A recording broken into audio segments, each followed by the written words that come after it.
Hi everyone, welcome to let's cook with Madhu. ఈరోజు special recipe street style మిర్చి బజ్జీ. మిర్చి బజ్జీ పేరు వింటేనే నోరూరుతుంది కదూ. మిర్చి బజ్జీని ఇంట్లో మనం ఫ్రెష్ ఆయిల్తో చేసుకుంటే మిర్చి బజ్జీ టేస్టీగా ఉండడమే కాదండి, హైజీనిక్ కూడా. జనరల్గా బండి మీద అమ్మే మిర్చి బజ్జీ ప్లేన్ మిర్చి బజ్జీ లేకపోతే చింతపండు గుజ్జు అలాగే ఓమ కలిపి లైట్ స్టఫింగ్గా పెడతారు. ఈ రోజు రెసిపీలో మనం చింతపండు యూజ్ చేయకుండా పుల్లగా కారంగా క్రిస్పీగా ఉండే మిర్చి బజ్జీని ఎలా చేయాలో చూసేద్దామండి. మరి రెసిపీలోకి వెళ్లే ముందు ఎవరైతే మన ఛానల్ని సబ్స్క్రైబ్ చేసుకోలేదో ఛానల్ని సబ్స్క్రైబ్ చేసుకోండి. అలాగే పక్కనే ఉన్న బెల్ ఐకాన్ ప్రెస్ చేస్తే నేను కొత్త వీడియో పెట్టగానే మీకు నోటిఫికేషన్ వస్తుంది. మరి లేట్ చేయకుండా రెసిపీలోకి వెళ్ళిపోదామా? So let's cook. ముందుగా మిర్చి బజ్జీలో స్టఫింగ్ కోసం ఒక బౌల్లో 1 టేబుల్ స్పూన్ ఆమ్చూర్ పౌడర్, కచ్చాపచ్చాగా దంచిన 1/2 టేబుల్ స్పూన్ ఓమా, అలాగే 1/2 టేబుల్ స్పూన్ ఉప్పు వేసుకోండి.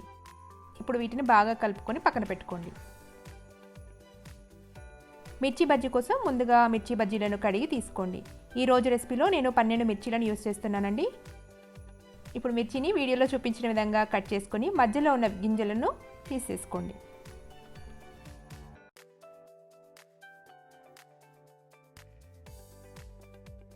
గింజలు తీసేసుకున్నాక మనం కలిపి పెట్టుకున్న ఆమ్చూర్ పౌడర్, ఓమా మిక్స్ని ఇలా లైట్గా ఫిల్ చేసుకోండి. మరీ ఎక్కువ పెట్టుకోకండి. ఈ విధంగానే మిగిలిన మిర్చీలను కూడా కట్ చేసుకొని గింజలు తీసుకొని స్టఫింగ్ని పెట్టుకొని పక్కన పెట్టుకోండి.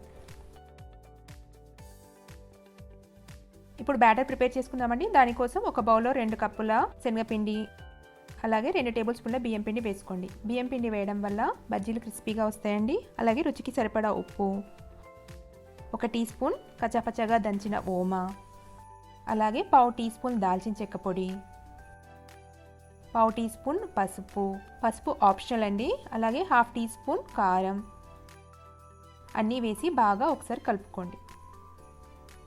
అన్నీ బాగా కలుపుకున్నాక కొన్ని వాటర్ని వేస్తూ ఫస్ట్ పిండిని ఈ విధంగా గట్టిగా కలుపుకోండి. ఇలా కలుపుకోవడం వల్ల పిండి ఉండలు లేకుండా స్మూత్గా ఉంటుందండి. ఇప్పుడు కొంచెం వాటర్ వేస్తూ బ్యాటర్ని బజ్జీ పిండి కన్సిస్టెన్సీ వరకు కలుపుకోండి. అలాగే 1/2 టీ స్పూన్ బేకింగ్ సోడా కూడా వేసి కలుపుకోండి.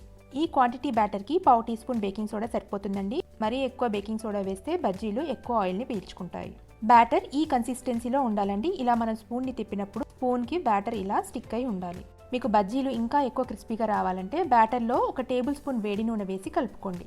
ఇప్పుడు డీప్ ఫ్రై కోసం ఆయిల్ని హీట్ చేసుకోండి. ఆయిల్ వేడైందా లేదా అని చూడడానికి కొంచెం పిండి ఈ విధంగా వేసి చూడండి. వేయగానే పిండి పైకి వచ్చింది, చూసారు కదా, ఈ వేడి సరిపోతుందండి. ఇప్పుడు స్టవ్ని మీడియం ఫ్లేమ్లో పెట్టుకొని మిర్చిని వీడియోలో చూపించిన విధంగా పిండిలో ముంచి ఎక్స్ట్రా పిండిని గిన్నె ఎడ్జ్తో తీసేసి జాగ్రత్తగా ఆయిల్లో ఒక్కొక్కటిగా వేసుకోండి. ఈ విధంగా మిగిలిన మిర్చీలను కూడా వేసుకొని మీడియం ఫ్లేమ్లో క్రిస్పీగా అయ్యే వరకు ఫ్రై చేసుకోండి.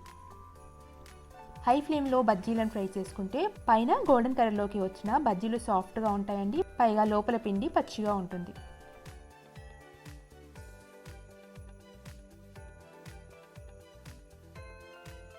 మిర్చి బజ్జీ ఈ విధంగా గోల్డెన్ కలర్కి వచ్చి క్రిస్పీగా అయ్యాక ఒక పేపర్ టవల్ మీద వేసి ఎక్స్ట్రా ఆయిల్ని డ్రైన్ చేసుకోండి.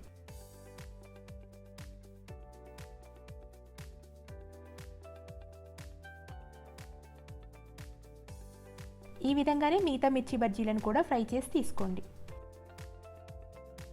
వేడి క్రిస్పీ టేస్టీ మిర్చి బజ్జీలు రెడీ అయిపోయాయండి. చూసారు కదా, స్ట్రీట్ స్టైల్ మిర్చి బజ్జీలను ఇంట్లోనే ఎంత ఈజీగా చేసుకోవచ్చో. మనం ఆమ్చూర్ పౌడర్, ఓమా స్టఫింగ్ పెట్టడం వల్ల బజ్జీలు పుల్లగా కారంగా భలే టేస్టీగా ఉంటాయండి. పైగా క్రిస్పీగా కూడా ఉంటాయి. ఈ వీడియోలో చెప్పిన విధంగా చేస్తే మీరు కూడా స్ట్రీట్ స్టైల్ మిర్చి బజ్జీని టేస్టీగా పర్ఫెక్ట్గా చేసేస్తారు. మరి మిర్చి బజ్జీని మీరు ట్రై చేసి మీకు ఎలా వచ్చిందో నా కమెంట్స్లో ఫీడ్బ్యాక్ ఇవ్వడం మర్చిపోవద్దు. అలాగే ఈ వీడియో మీకు నచ్చితే వీడియోని లైక్ చేయండి, మీ ఫ్రెండ్స్కి, రిలేటివ్స్కి షేర్ చేయండి. ఇలాంటి టేస్టీ అండ్ సింపుల్ రెసిపీస్ కోసం లెట్స్ కుక్ విత్ మధు ఛానల్ని సబ్స్క్రైబ్ చేసుకోవడం మర్చిపోవద్దు. Thanks for watching.